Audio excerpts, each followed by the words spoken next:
আল্লাহর কাছে একজন ইমানদারের চাওয়া হবে, আল্লাহ যেন আমাকে বলেন যে বান্দা কোনো হিসাব নিকাশ নাই, যাও তোমাকে দিয়ে দিলাম জান্নাত বিনা হিসাবে।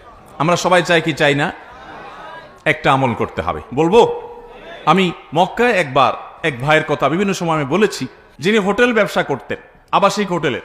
হাজী সাহেবরা যেতেন বাংলাদেশ থেকে ওমরা বা হজের জন্য, তাদের কাছে হোটেল ভাড়া দিতেন, এটা তার ব্যবসা ছিল।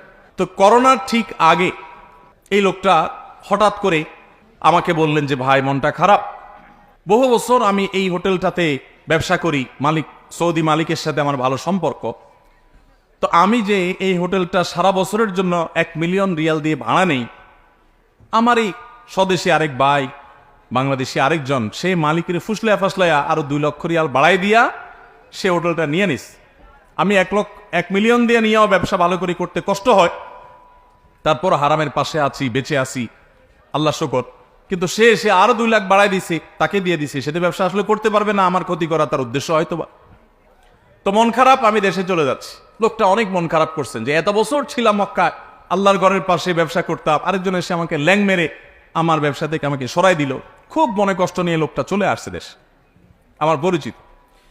তো দেশে আসার পর উনিও দেশে আসছেন, এরপর পৃথিবীতে করোনা এসে হাজির, এবং করোনার কারণে 2-3 বছর পর্যন্ত যখন হজ উমরার ব্যবসা সব বন্ধ, ওই যে বেচারা তাকে ল্যাং মারার জন্য আরো 2 লাখ রিয়াল বাড়ায় দিয়া ওইটা ভাড়া নিয়ে নিছে অগ্রিম।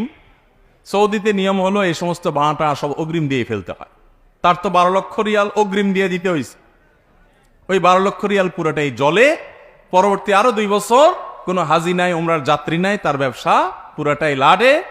আর এই বেচারা যদি ওই সময় তার এই ক্ষতিটা না হতো, তাহলে তার 1 মিলিয়ন পানি হয়ে যেত। সে বরং ওই টাকাগুলো নিয়ে দেশে চলে আসছে। এরপর আমার সাথে একদিন দেখা হওয়ার পরে বলে, ভাই আল্লাহ সুবহানাহু ওয়া তাআলা আমাকে গর্তে পড়তে যাচ্ছিলাম, ধাক্কা মেরে মক্কা থেকে দেশে পাঠিয়ে দিস। এক ধাক্কা দিয়া মক্কা থেকে আল্লাহ তাআলা আমাকে পাঠিয়ে দিছে। তো আপাত দৃষ্টিতে মনে হয়েছে যে তার সব বরবাদ হয়ে যাচ্ছে, কিন্তু সেখানে তার কল্যাণ নিহিত ছিল। এজন্য ইমানদার আল্লাহর ফয়সালাকে সবসময় মেনে নিবে। এটা কঠিন একটা বিষয়, আল্লাহর ফয়সালা। আমি দেখলাম যে অনেক চেষ্টা করছি, একটা জিনিস জন্য হয় নাই, আলহামদুলিল্লাহ এটাই আল্লাহর ফয়সালা। এটার প্রতি আমি ঈমান আনবো যে এর পেছনে আমার কল্যাণ আছে, এর মাধ্যমে ভাগ্য সুপ্রসন্ন হয়। আল্লাহ যেন আমাকে বলেন যে বান্দা কোনো হিসাব নিকাশ নাই, যাও তোমাকে দিয়ে দিলাম জান্নাত বিনা হিসাবে। আমরা সবাই চাই কি চাই না? একটা আমল করতে হবে, বলবো। সে আমলটার নাম হলো সবর। সে আমলটার নাম কি ভাই? সবর। ইন্নামা ইউওয়াফাস সাবিরুনা আজরাহুম বিগাইরি হিসাব। আল্লাহ বলেছেন ধৈর্যশীলদের বিনিময়ে আল্লাহ তাআলা কোনো হিসাব দিয়ে দিবেন না, বলবেন বিনা হিসাবে।